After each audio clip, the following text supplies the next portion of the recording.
Here's a question I want you to sit with before you do anything else today. When was the last time you did something at work that scared you? Not annoyed you, not inconvenienced you, scared you. The kind of scared where your stomach drops a little before you hit send on the email, or walk into the room with big executives, or say the thing out loud. If you can't remember, this episode today is for you. I used to think the biggest threat to a career was falling behind, missing the trend, not learning the tool fast enough. And for a while, that was true. It's not anymore. The biggest threat to your career right now isn't AI. It isn't the org chart. It isn't the next reorg or the next platform shift. It's comfort. Specifically, it's the comfort of being excellent at work that no longer requires you.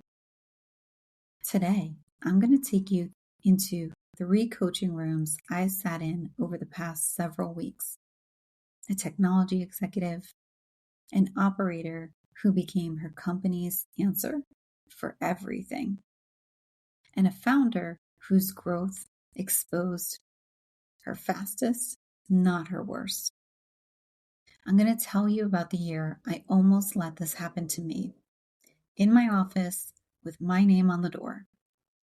And I'm going to give you a framework I call the operational matrix, so you can see in your own calendar exactly where you've traded your future for your comfort. This is Holding the Room. I'm Melissa Sierra. Let's get into it. If you're new here, here's what you need to know about me before we start, because it changes how you should listen to everything that follows. I'm not a coach who left the corporate world behind to go talk about it from a stage. I'm still in it.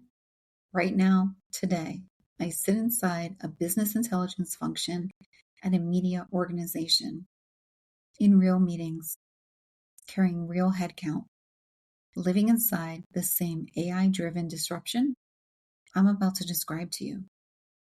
And on nights and weekends, I coach senior leaders and founders through exactly this problem. I tell you that because most leadership content is written by people who used to operate and now only observe. I still operate.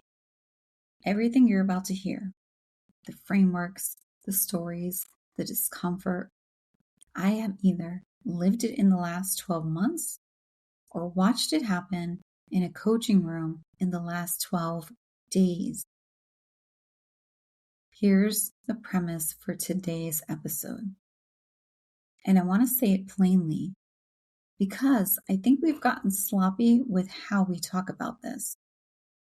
Operational excellence. Being reliable. Being the person who delivers. Being the one who never drops the ball used to be a career strategy. It was enough.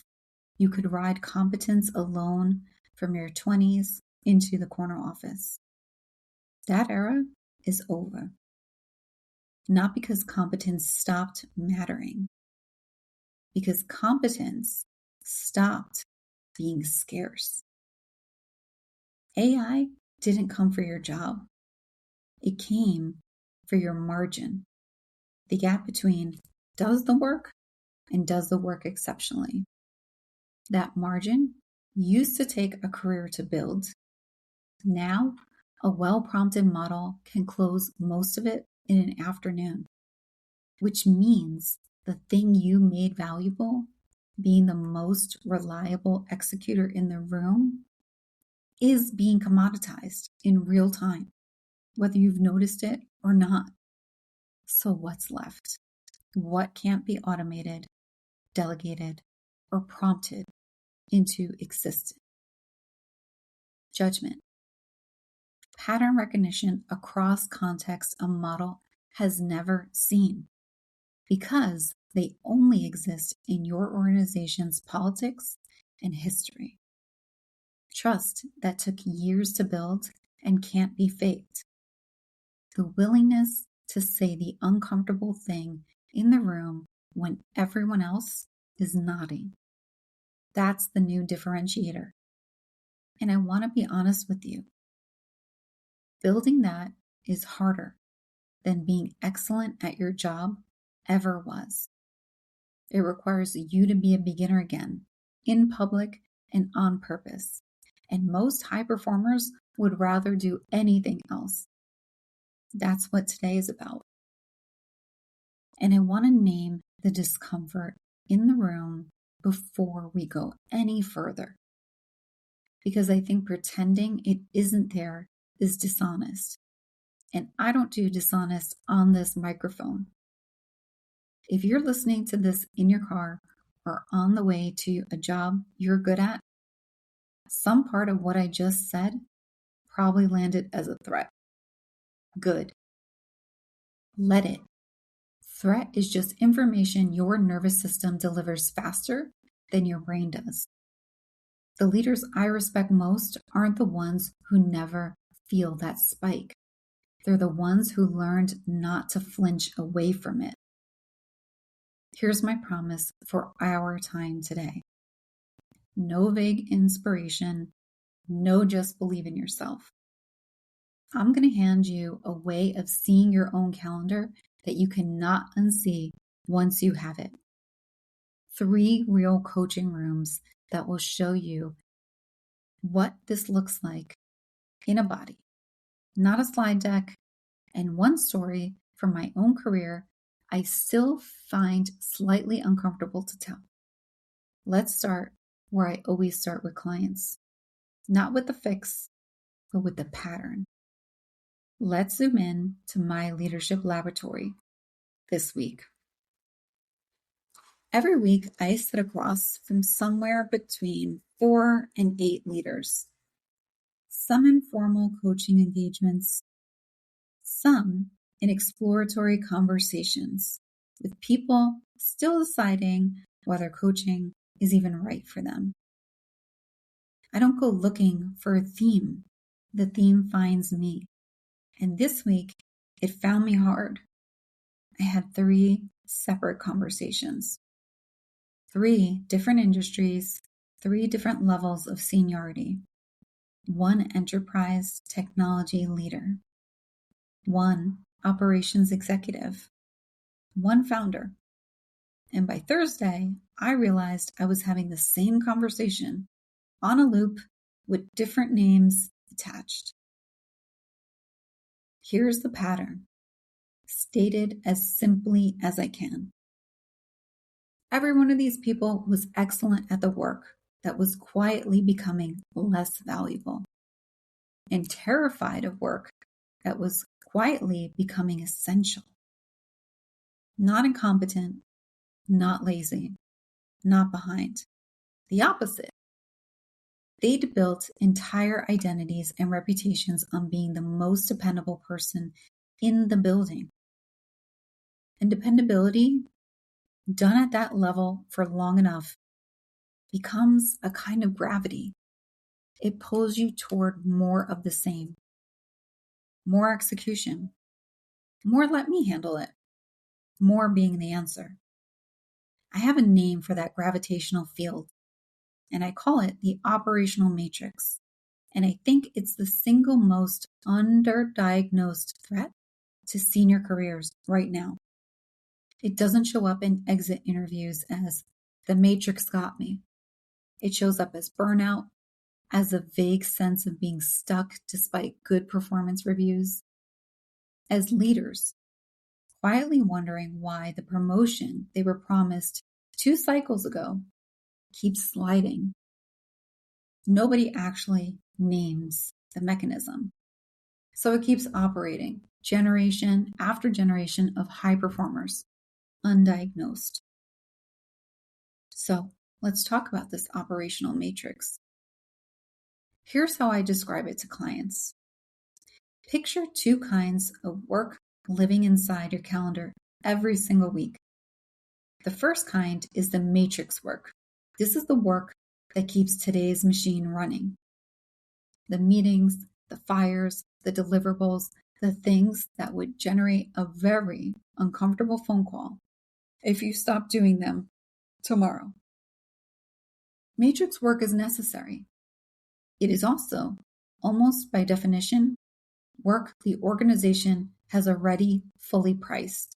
It's expected. It's measured. It's the baseline you were hired to clear.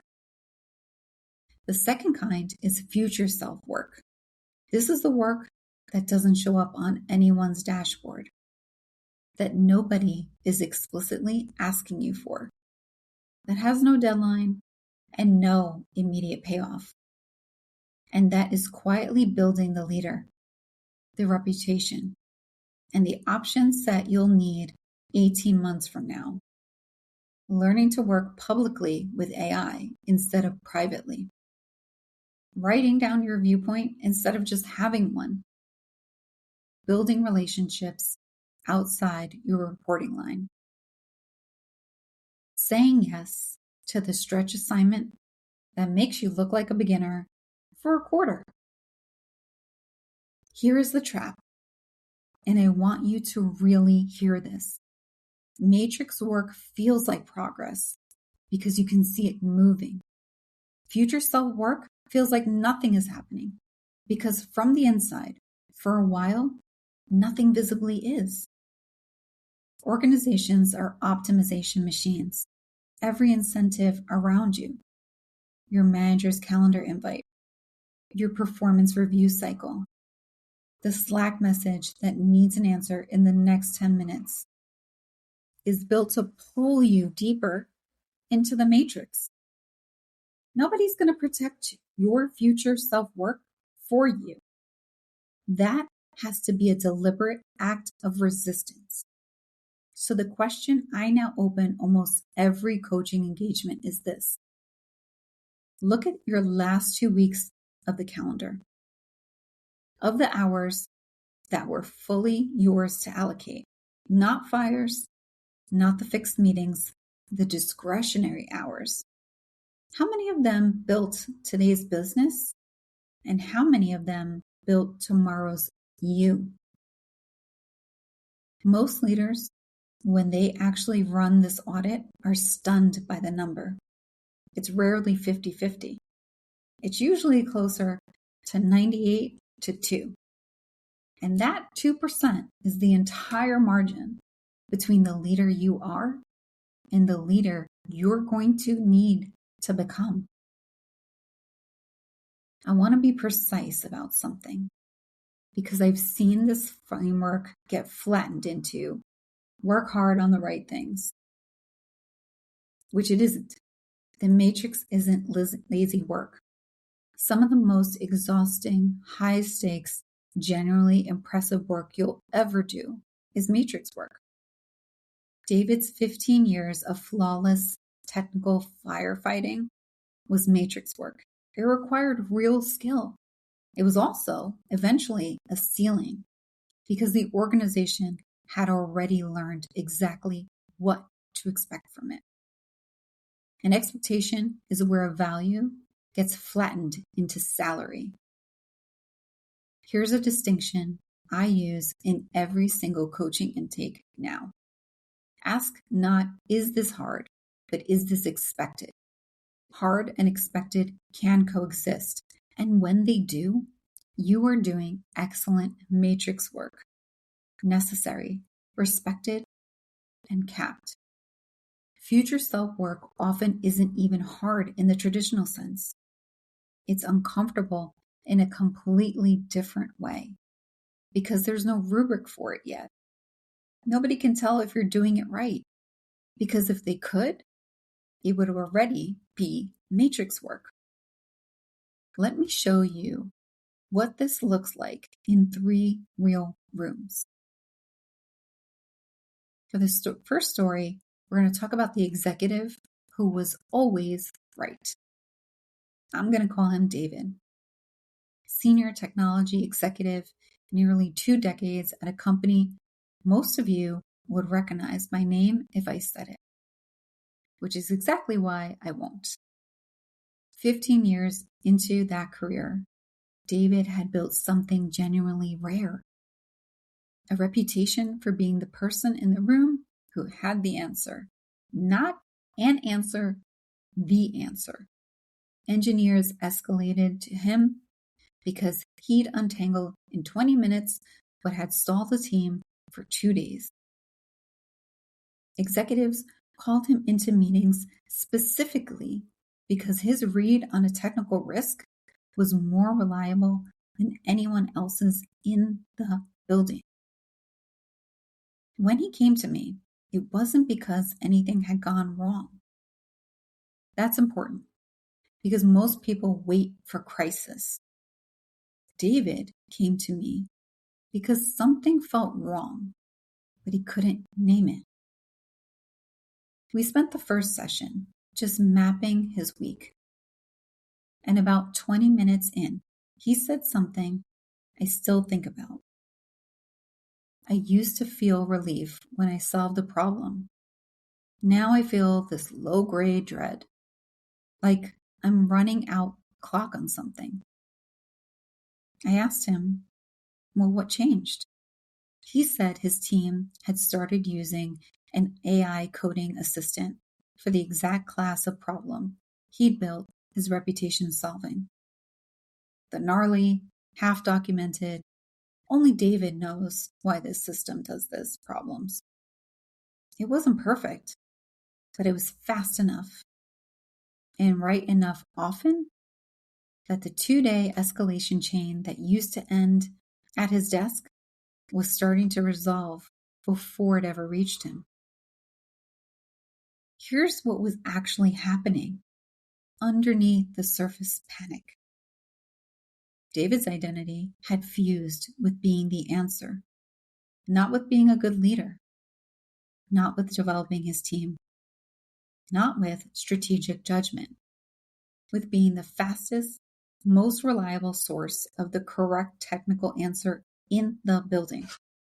And that specific asset, the one thing he had spent 15 years compounding, was the exact asset AI was built to commoditize first. This is where I used the listen framework with him, because David didn't need motivation. He needed clarity. We started with look. What is actually happening here without the story you're telling yourself about it? Interpret. What does this mean? And what does it not mean? Separate. Which part of this are fact and which parts are fear dressed up as fact? When we separated out, the fact was a category of problem solving he used to own exclusively now had a faster first responder. The fear dressed up as fact was, I'm becoming obsolete. Those are not the same sentence, but David had been living inside the second one for months without ever saying it out loud to anyone. Not his manager, not his wife, no one. That's the part that gets me every time in this work. Brilliant people quietly convinced they're becoming irrelevant, telling absolutely no one. We spent the next several sessions on test and explore. Testing what his actual differentiated value looked like once you removed fastest to the answer from the equation, and exploring what work he'd been avoiding because he was so good at the work that made him feel needed. What we found was that David was an exceptional judge of which technical risks actually mattered to the business, and which were just noise, a completely different skill from solving the technical problem itself. Nobody had ever asked him to lead with that. He never had to. Being the answer was easy, and it was the identity everyone around him kept reinforcing. His next promotion conversation, 6 months later, wasn't about his technical depth at all. It was about the fact that he'd started running a monthly technical risk briefing for the executive team, his own initiative, unglamorous, invisible to almost everyone except the people who mattered, where he translated energy, engineering, reality into business judgment. That's future self-work. Nobody put it on his goals. He built it in the 2%. I want to add one more detail because it's the part David almost didn't tell me. The first time he ran that briefing, it went badly. He over-explained the technical layer to a room that wanted the business layer. Watched two executives check their phone 4 minutes in and left the room convinced he'd embarrassed himself in front of exactly the people he was trying to earn credibility with. Most people would have quietly let that initiative die right there, told themselves it wasn't really his lane, and gone back to what he knew he was good at. David didn't.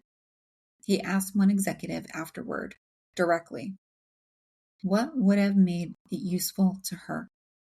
She told him. He rebuilt the format around her answer.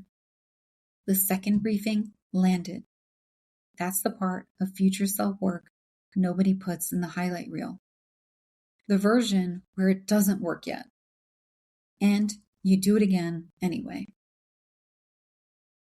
I want to pause on something because I don't want you to hear David's story and think this episode is all about AI's coming for your job. Panic accordingly. That's not it. And frankly, I think that framing has done real damage.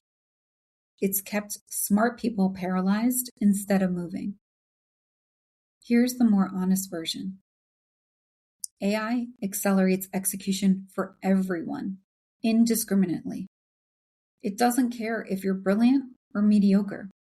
It makes the mediocre faster and the brilliant faster. And it closes the visible gap between them in the process. Which means the thing that used to separate a good performer from a great one, raw execution speed and technical correctness, is losing its power to differentiate anyone.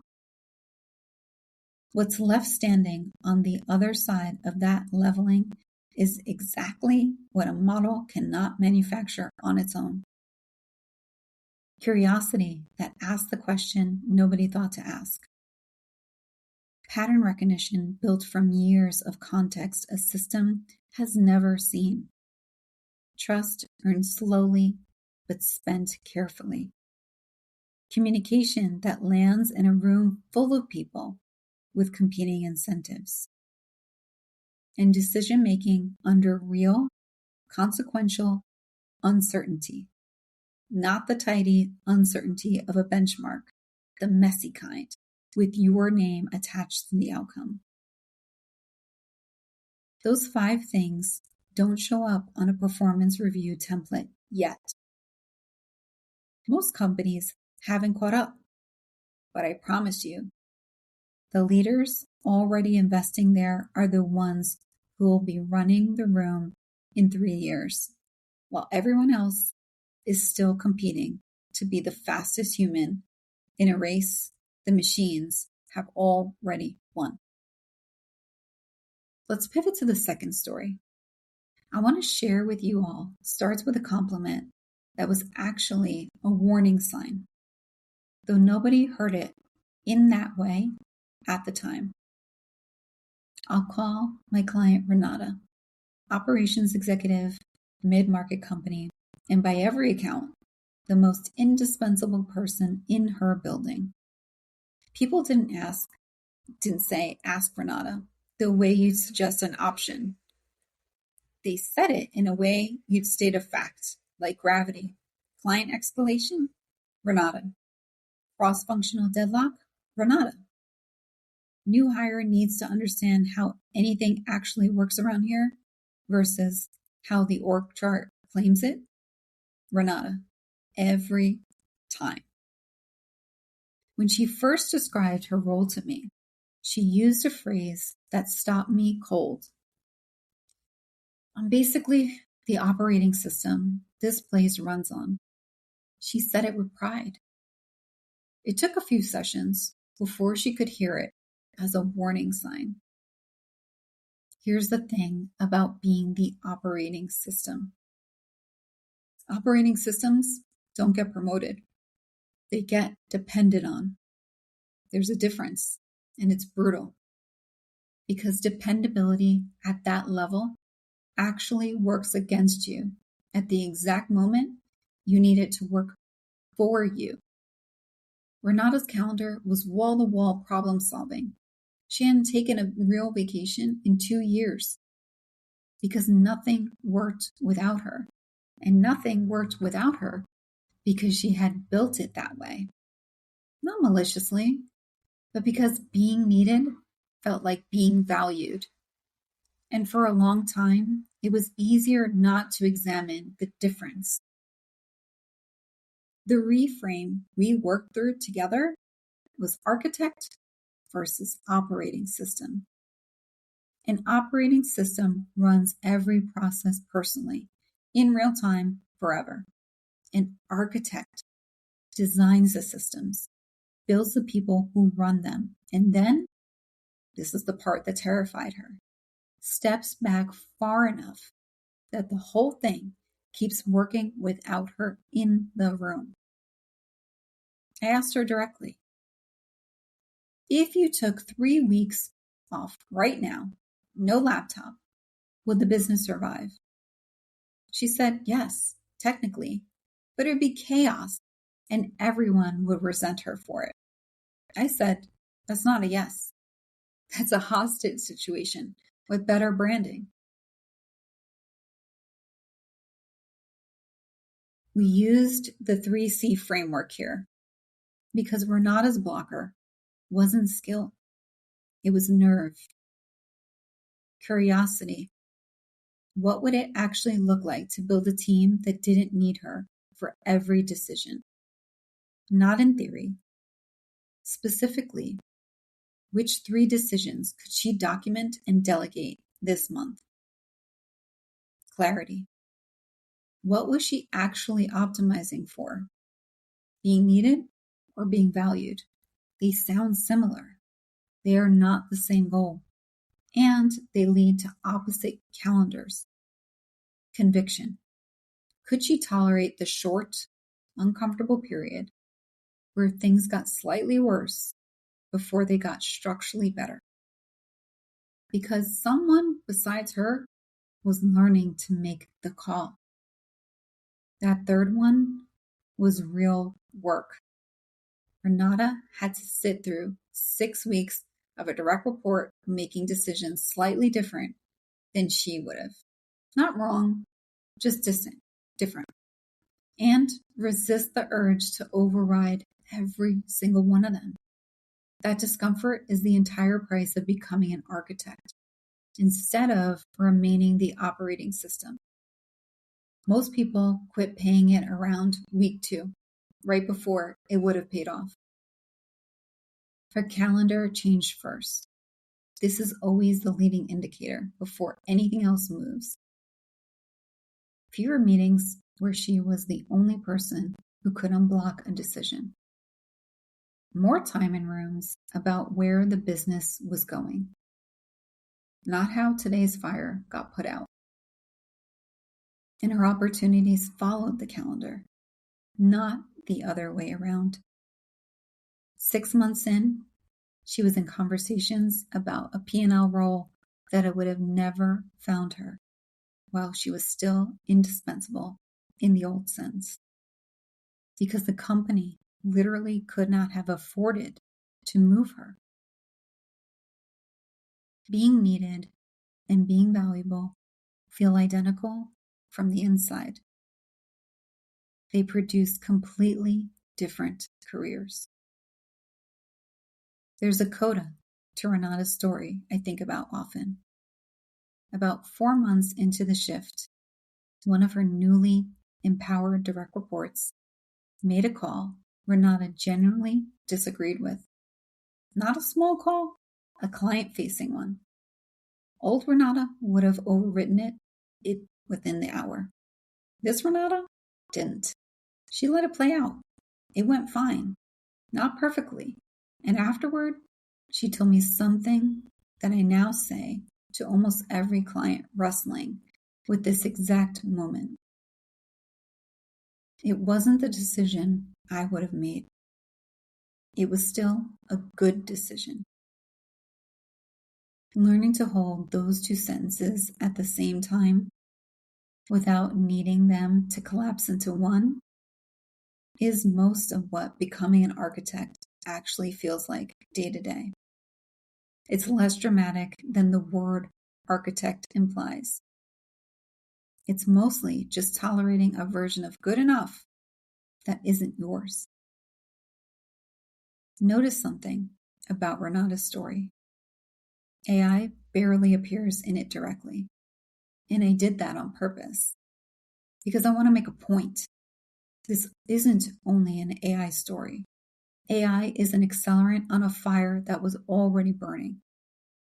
Leaders who built their value on being the indispensable executor were already vulnerable to any force that could distribute their function more broadly. A great hire, a better process, a reorg. AI just makes that force faster and cheaper than any of those ever were. Renata's shift from operator to architect would have mattered in 2015. It matters more now because the cost of remaining purely operational just dropped to nearly zero. I'd go a step further, actually. The leaders who use AI most effectively right now aren't the ones who've mastered the most prompts. They're the ones who've gotten honest, fastest about which parts of their job were always more replaceable than their ego wanted to admit. That's not a comfortable sentence, but it's an accurate one. And accuracy is worth more than comfort every time in this work. The third conversation was a prospect call. Not a formal engagement yet, and I'm including it because it crystallized something I've been circling in my own writing for a while now. Growth doesn't fix what's broken in a business or a leader. It amplifies what is already there, strengths and weaknesses both, at the same volume. I'll call her Tina. Founder, growth stage company, headcount had roughly tripled in 18 months. Revenue was climbing fast enough that from the outside, everything looked like a success story with a bow on it. She came to me exhausted and slightly ashamed of being exhausted because, in her own words, everything's going right. So why do I feel like everything's on fire? Here's what I found within about 15 minutes of listening. Tina's founding superpower was speed of decision. In 1 year, with 6 people, that was the whole company's competitive advantage. She'd decide, the team would move, and by the time a competitor had scheduled a meeting about the decision, Tina's team had already shipped and learned from it fast, indistinct, correct enough to matter. At 60 people, that same instinct, the identical trait, completely unchanged, was quietly breaking her company. Decisions she made alone at 11 p.m. were now overriding frameworks 3 different teams had spent weeks building. Her speed, which used to be a gift she gave the company, had become a tax everyone else was paying without being told the rate.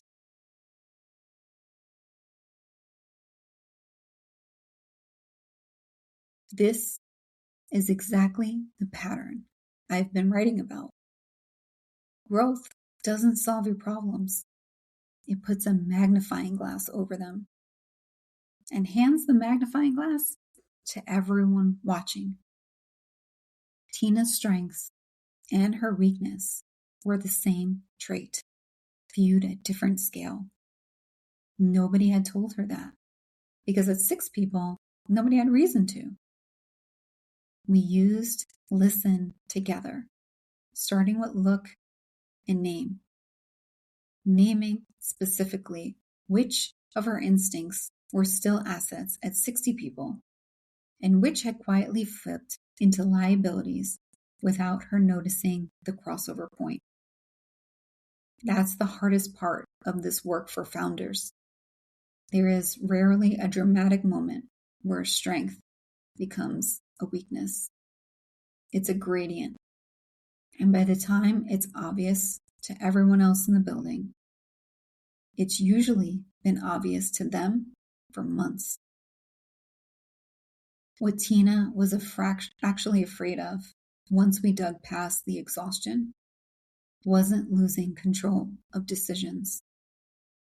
It was this: if she stopped being the fastest decision maker in the room, what was she for? That question, what am I for?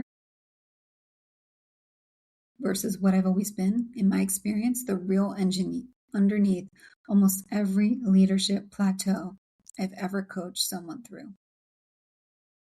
It was underneath David's story. It was underneath Renata's. It's underneath most of what looks like a performance problem and is actually an identity problem wearing a performance problem's clothes. We're early in the work together, so I won't pretend this one has a tidy resolution yet. But the first shift already happened in that first call. Tina named out loud for the first time that the thing making her company successful and the thing making her miserable were the exact same trait. You cannot fix what you won't name. That's the whole first letter of listen. And it's usually the one people skip because naming it out loud makes it real.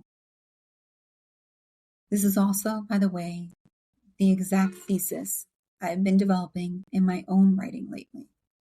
And I want to say it directly here because I think it's one of the most misunderstood ideas in leadership. Growth does not solve your problems. It reveals them at scale to an audience that's now large enough to notice it. A 5-person team can absorb a founder's blind spot quickly. A 60-person team cannot. The blind spot didn't get worse. The room got bigger. If you're leading anything that's currently scaling, a team, a function, a company, I want to ask yourself Tina's question before someone else asks it for you. Which of my instincts got me here? And which of them are now costing the people who work for me? And am I willing to find out which is which before growth makes the answer obvious to everyone but me? Here's what connects David, Renata, and Tina, and it's the concept I built the second half of my practice around. I call it the Opportunity Flywheel. Most people think opportunity is something that happens to you. A tap on the shoulder, a lucky introduction, being in the right room at the right time. I don't believe that. 15 years of watching careers up close has convinced me it's actually a mechanism. And mechanisms can be built. Here's how the flywheel turns. It starts with position. Doing the small, often invisible piece of future self-work that nobody assigned to you. The 2% I described earlier. It builds visibility. not self-promotion, but the natural earned visibility of having actually done something worth noticing. Visibility creates trust because people extend opportunity to those they've already watched perform in a smaller, lower stakes version of the bigger thing. And trust generates the next opportunity, which, if you take it, requires new position work, and the wheel turns again, faster each rotation because trust compounds. David's flywheel started turning the moment he built that monthly risk briefing nobody asked for. Renata's started turning the moment she survived 6 uncomfortable weeks of not overriding her team. Tina's is just starting with one honest sentence spoken out loud in a coaching call. Here's the part people get wrong. They wait for opportunity to appear before they'll do the position work.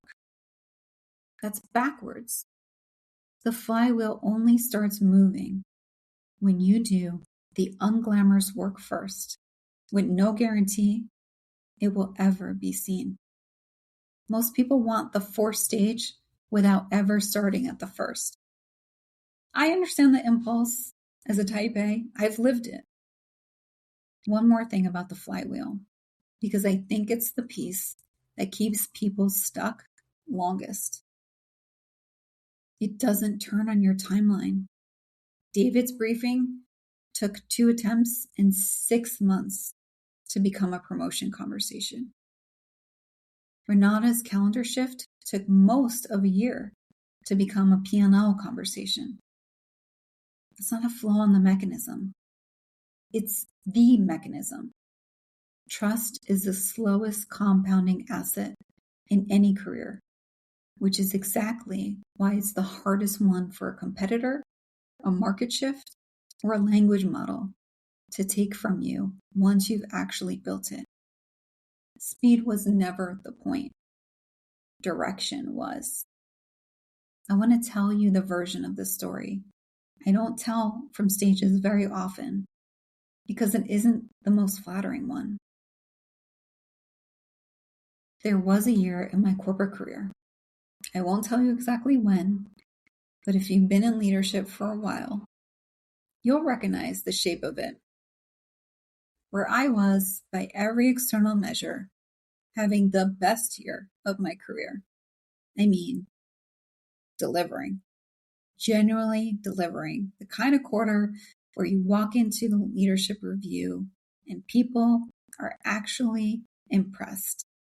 Not politely, impressed. I had built a reputation as the person who could take something chaotic and turn it into something that worked. Does that sound familiar? It's David's story. It's Renata's story. I lived it before I ever coached anyone through it. Here's the moment that cracked it open for me, and I remember it with an uncomfortable amount of precision. I was in a room, a good room, a room I'd worked years to get access to, presenting a result I was genuinely proud of. And a more senior leader, someone I respected, said something meant as a compliment. I don't know what we'd do without you running this. I smiled. I said thank you. And on the drive home that night, that sentence sat in my chest like a stone because some part of me understood before I could put words to it that being unable to imagine the business without me was actually not a compliment. It was a ceiling with excellent lighting. I went home and I did something I'd never done before. I pulled up my calendar for the previous 3 months and just looked at it. Not analytically at first, just looked. The way you'd look at a photo of yourself and notice you'd aged more than you realized. And what I saw was a person who had built an extraordinary machine for running today's business and had not spent a single deliberate hour in 90 days building the leader she was going to need to be in 3 years. Every hour was matrix work. Every single one. Without ever deciding to, I had become a part of the very system I was supposed to be leading. That's the night the operational matrix stopped being a concept I could explain to clients and became something I'd actually lived through and could speak to with the weight it deserves. I didn't quit my job. I didn't have some dramatic reinvention montage. What I did was smaller and slower and honestly scarier in its own way. I started giving away work I was good at on purpose to make room for work I was terrible at in public, in front of those people whose respect I spent years earning. I started writing down my point of view instead of just having one inside my head. I said yes to a stretch conversation that made me feel like first year again, at a level where nobody expects you to feel that way. That discomfort, the specific identity level discomfort of being visibly a beginner again after building a reputation for excellence, is now what I believe the actual price of admission to whatever comes next in a career. Nobody warned you about it because it doesn't show up on a performance review. It shows up in the mirror on a Tuesday for no reason you can point to. I'll be honest about the part that came after because I don't think the story is complete without it. Giving away work I was good at didn't feel noble in the moment. It felt like losing status I had worked hard to earn.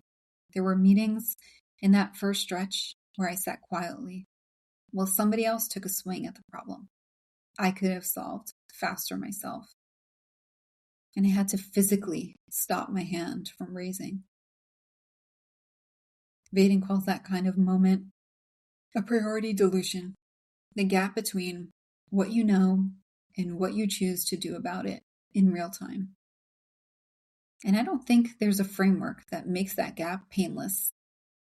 There's only practice at closing it anyway, on purpose, on a Tuesday, when nobody's watching and nothing's forcing you to. That year eventually led me here, to this microphone, to the coaching practice, to speaking, to the flywheel itself, which I built explicitly because I never wanted another leader to have to discover this alone the way I did at 11 o'clock at night, staring at a calendar that looked nothing like the person I actually wanted to become. Let's focus on the 5 to focus on this week's episode. So let's make this concrete. I'm not going to leave you with a feeling. I'm going to leave you with 5 actions. I call this 5 to focus on, and I want you to actually do these things, not just nod along. Number 1, position. This week, find the place in your work where comfort has quietly become your strategy. Not where you're struggling, where you're coasting. That's exactly the exact spot where the matrix has the tightest grip on you. Because coasting feels like competence from the inside. A practical way to find it. Think of the task you complete fastest, with the least anxiety that still earned you praise. That's not always your strength speaking. Sometimes it's your comfort zone wearing your strengths clothes. Number 2, prioritize. Take one uncomfortable action before Friday. Not a 5-year plan, one action. Send the message you've been drafting for 2 weeks. Volunteer for the project that makes you feel slightly out of your depth. David's monthly briefing started with one action, not a strategy. If you can't think of one, ask yourself, what have you been quietly avoiding? Because you'd have to be visibly bad before you got good. That's usually the right one. Number 3, prepare. Build capacity before opportunity arrives, not after. Renata didn't wait for permission to start training her team to make decisions without her. She built that capacity on a Tuesday nobody was watching, so it was already there when the P&L conversation eventually showed up. Preparation done after the opportunity appears isn't preparation. It's a scramble with better lighting, and rooms can tell the difference. Number 4, promote. Make your thinking visible. This is the one high performers resist hardest because it feels like bragging, but it isn't. It's the difference between being brilliantly private and being trusted publicly. Write the point of view down. Say it in the meeting instead of just knowing it's true. Tina's whole shift started with a single sentence spoken out loud that she'd been carrying silently for months. Visibility doesn't require a platform. It requires a sentence said to the right person at the right moment instead of being held. Number 5, perform. But I mean this specifically as reflect and refine, not execute harder. Every week, run the calendar audit I described earlier. Matrix hours versus future self hours. Don't judge the number the first time you see it. Just look at it. Awareness is the entire first turn of the flywheel. I'd rather you run this audit honestly and feel uncomfortable about the result than skip it because you suspect what it'll say. The suspicion is usually accurate, and it's not going anywhere until you name it. Position, prioritize, prepare, promote, perform. 5 words, 1 calendar, applied weekly for the rest of your career.